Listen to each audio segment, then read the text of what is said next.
Hey, welcome to Tutorial Lore. This video explains the Microsoft Power BI app and whether it's worth using. Quick disclaimer. This is an explained review based on user feedback and online data, not personal use or a visual demo. Microsoft Power BI is a business intelligence and data analytics app designed to help professionals visualize and analyze their data with powerful, interactive reports. It allows users to connect to various data sources, transform complex information into simple visuals, and make data-driven decisions efficiently. The app is available on both iOS and Android, syncing seamlessly with the Power BI desktop and cloud versions for complete accessibility.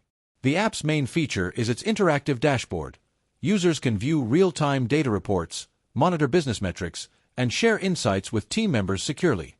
It supports integration with Microsoft tools like Excel, Teams, and Azure, making collaboration smooth and efficient.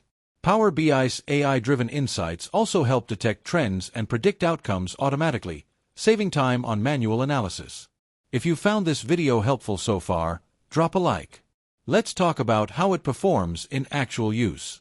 Many users appreciate Power BI's dynamic visuals, cross-platform accessibility, and deep analytics capabilities.